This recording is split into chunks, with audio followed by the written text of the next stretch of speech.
Hello guys, and today I'm going to ask the question, does better mean more valuable? Now, let's look at two £2 coins, okay? This is a £2 coin which has only one colour.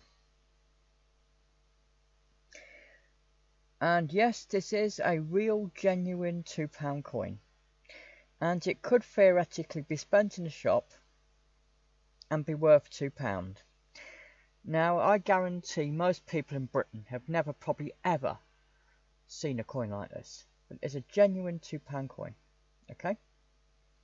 So I think, what am I talking about? £2 coins are everywhere in Britain. Well, not looking like this, okay?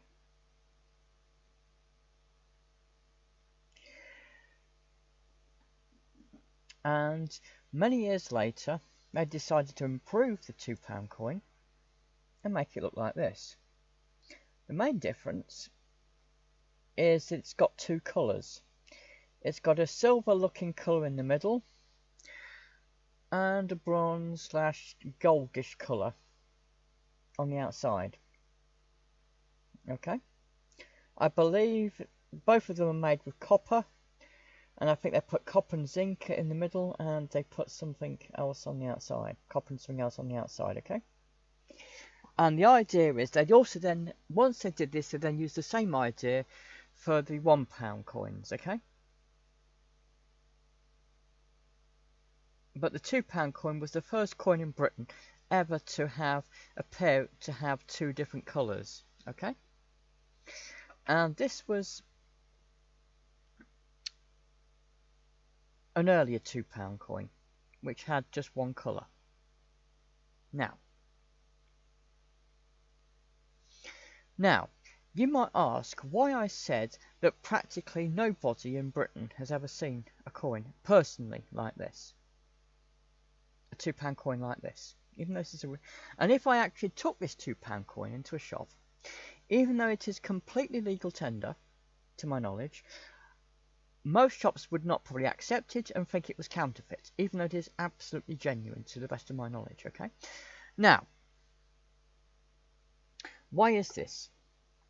Well, believe it or not, this was one of the first £2 coins ever made, okay?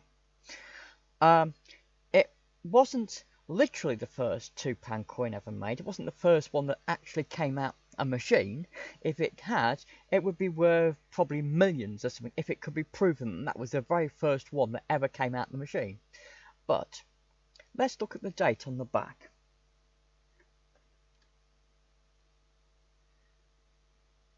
It says, I don't know if you can see it well, it says 1986. Yes, there really was a £2 coin in 1986, which may astonish a lot of British people, okay? And this coin was not even meant to be spent. This was a special commemorative £2 coin that was produced. Oh, Christ.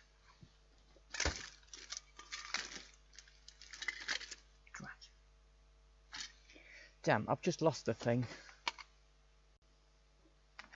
Sorry about that. I accidentally just dropped the damn thing. I don't know how I was holding it and it suddenly slipped out my hand, and never mind, I've got it back again, so I have to be much more careful, right? So, this was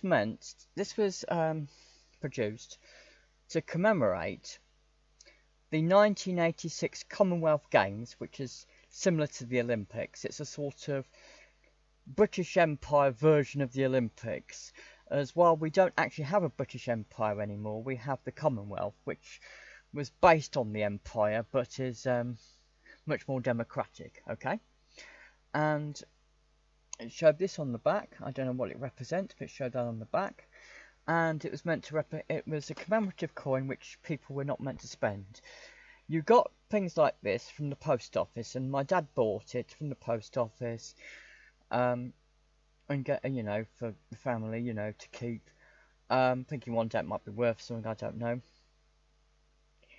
and this has, to my knowledge, never been used anywhere. So that you basically bought it from the post office, and it was delivered from the Royal Mint, which makes the coins to the post office, because you buy commemorative coins typically from post offices here. That's what you did traditionally, and then you're just meant to keep it at home and admire it. Okay, you're not meant to spend this in shops. It was considered too valuable. Okay. And only a few of these were made. I don't know how many, probably, but you know, probably a few thousand. But it was not meant to be used in general circulation. It was just meant for people to have and admire. Okay. And this one, and then when they started moving to this design, the idea was to actually use a £2 coin for people to spend in shops. So these kind of coins, this particular one is from 2010 or 2010, depending on how you prefer to say it. But these were designed from the outset to be spent in shops. They were not designed to be kept and admired, unlike the other one. Okay? And again, on all our coins, you'll notice on the front of, on one side of every single one of our coins, there's a picture of the Queen on every single coin. And that is no exception. Here's the other one, and there's the picture of the Queen.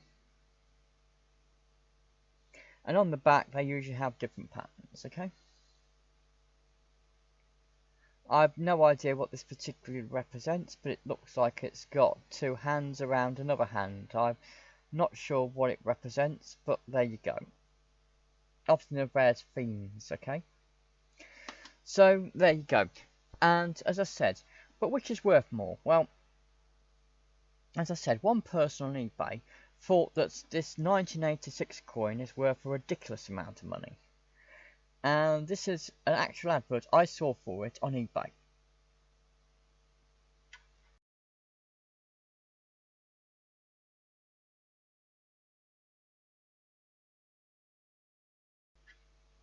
Now, personally, I don't think it's worth anything like that. And I believe that the person who did that, it's either a mistake or they're an idiot, or they haven't even got one and they've just increased the price to a ridiculous level because they've run out of stock, which is often what people do on eBay. Often people talk about things going for a lot of money on eBay, and often the secret reason for this is because it's a lot of hassle to delete listings on eBay and then recreate them. It's much easier just to increase the price to a ridiculous level, which you know nobody will ever pay. And then when you have it in stock, lower the price again. So, what are they really worth? Well, this is just a normal £2 coin. It's only worth £2. It's not worth anything at this time.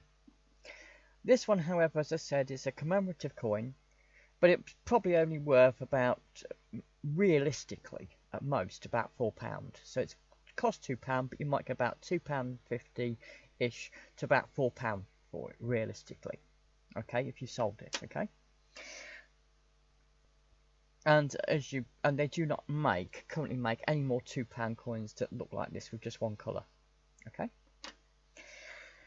So, although technically this new £2 coin is better because it's got two colours. One of the reasons they had two colours, by the way, was because it thought it would make it much harder to counterfeit. Okay, so there's a lot of £1 coins that look like this, because when they brought out a £1 coin, they made the £1 coin look exactly like this to be spent in shops. It looked exactly like this practically.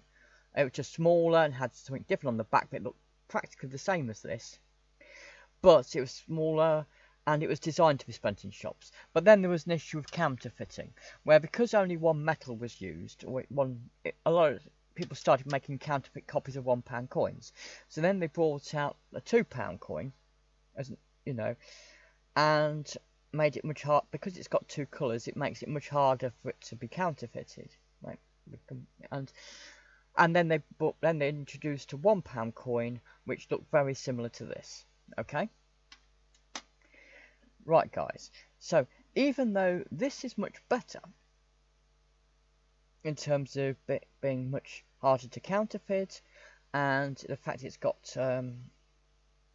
two colours, this simpler one is worth more, because this has never been used in shops and it's just been looked after by me and my family. Or for the grammarians here, my family and I. Right? Normal working class people say me and my family. Grammarians say my family and I. Okay? That's for those trying to learn English. Okay? So there you go. This is worth more, even though technically this is better. Thanks for watching, guys. Bye.